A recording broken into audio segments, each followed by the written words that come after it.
Hello and welcome to the Nano Film Improv Podcast. I'm Dave Heron. This podcast is about my trials and tribulations associated with improv comedy and doing it, performing it, rehearsing it. So this is really a cathartic outpouring of the things that I've learnt, the things that I'm struggling with, and an opportunity to share with you and hear from you also some of the things that have worked for you, and equally there'll be some things on this podcast that you have tried that don't work for you. It's all very subjective. My experience level is, well, I've had a few years experience doing improv. I've taught a bit of improv. I've performed with a whole range of exciting and talented improvisers and learnt from sets that have gone well and sets that haven't gone well. And this is all part of an evolution for me as well. So you're very welcome in joining me on this podcast.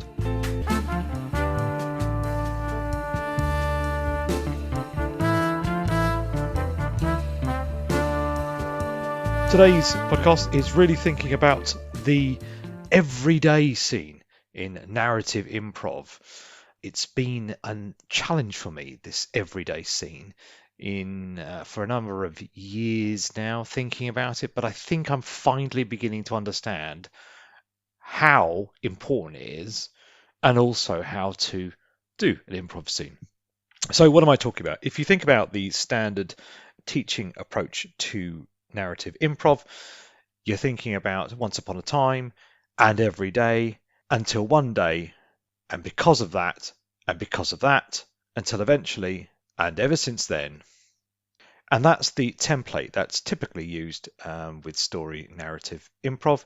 And what I wanted to tackle today was that second part. So once you've established once upon a time and every day, what does that scene actually involve? How do you do it in a way that you don't suddenly jump to an event? I think typically people have found these scenes when they're performing them to, at first glance, be quite boring, and as a result have forced an event to happen or some kind of problem to have almost at the outset. Now, the problem with that is it fails to take into account the significant importance, in my opinion, of the everyday scene.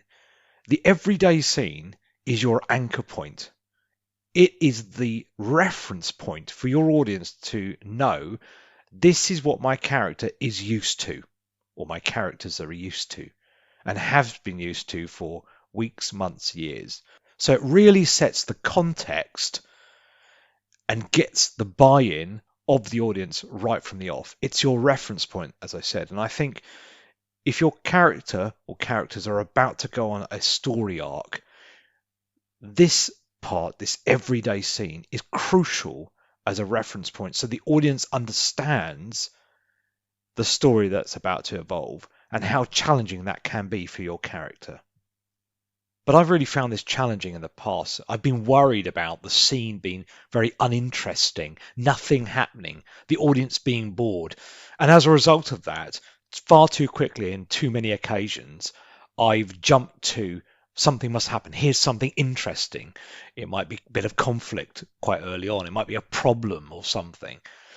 And failed to understand that this scene is so important to give the audience context. And I wonder if it isn't also identity of the characters that sets the everyday scene.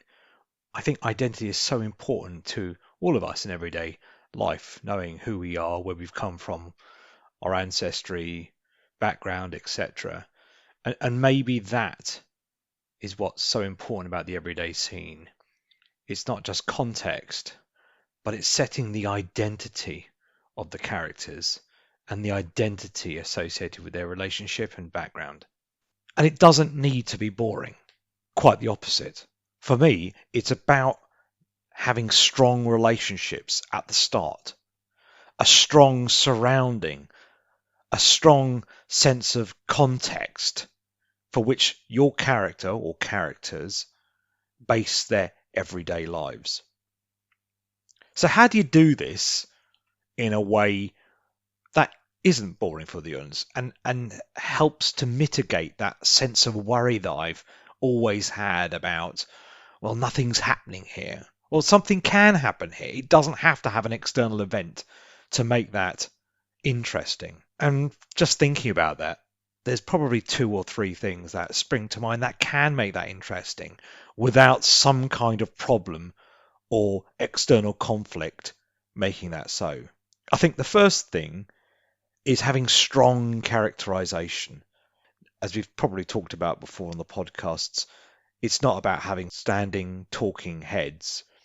It's about having real characters who have a perspective on life, who have a certain physical presence, who hold themselves in a certain way, who might have a particular voice or an opinion about certain things. And then it's probably also then about scene painting. Now, I don't necessarily mean in the typical improv training sense where people go on stage and paint individual things out loud to an audience.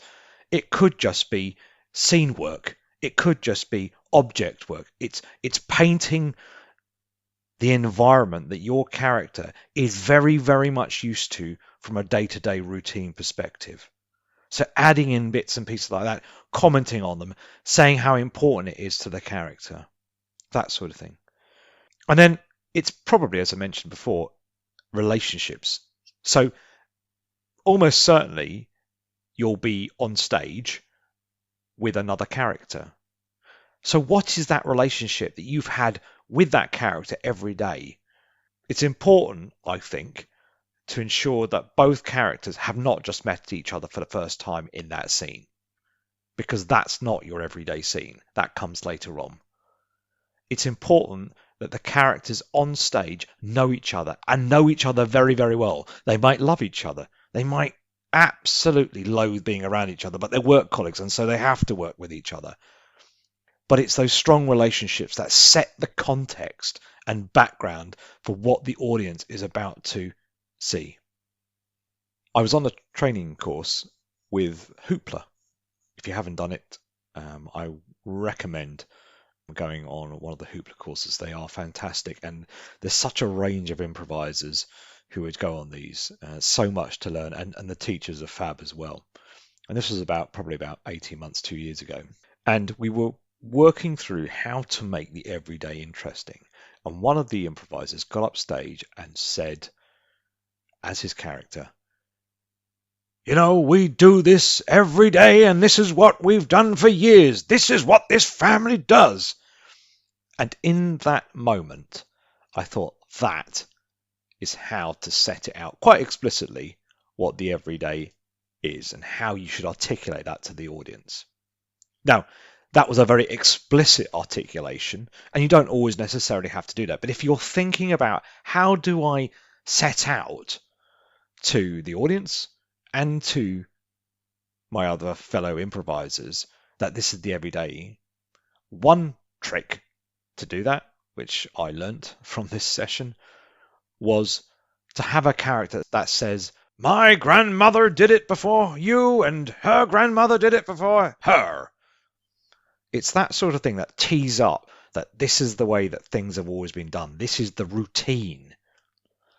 Now, that's quite explicit, and there are probably more subtle ways to make that obvious. Your character, for example, might be very particular about certain things. So if the setting is in their house, then your character might have a particular character trait where they like everything being ordered. So they're quite sort of particular about the way that certain things are done, because that's the way that things have always been done. It's their routine. It can be taking shoes off at the door. It can be adjusting things on the wall, just having everything absolutely right, the way that your character would want them to be. It sets the reference point. It sets the anchor point for the character and the audience watching it. Another thing might be trying to make commentary around your character's resistance to change. Now, this isn't about somebody proposing a problem or a conflict at this early stage. This is about your character showing that they are very comfortable with the routine that they have, the things that they do every day. So if there's a way that your character with another character on stage can explore your character's resistance to change and the fact that they want this routine to continue, that is a good reference point as well. That's a bit more subtle, but those are the different sort of, I guess, kind of tricks that I'm starting to use myself.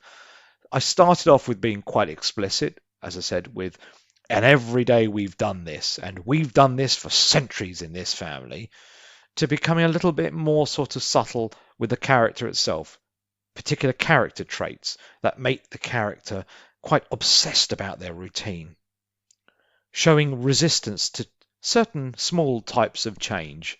Again, a no isn't necessarily a block in this case, it's just defining that your character likes the way that they have done things and wants to continue doing it that way. And again, that beautifully tees up then for the scene afterwards, which is until one day. So I hope you found that helpful, interesting. It's just a learning experience that I'm going through right now, trying out this little method around how do I make the everyday interesting. And I've come to realize that its significance as a context and background builder is absolutely fundamental, so that your audience knows what the reference point is ahead of the journey that your character is going to go through, and therefore can empathize with the change and the challenges that your character is subsequently going to undertake. So thanks very much for listening to the Nano Film Improv podcast, and I'll catch you in the next one.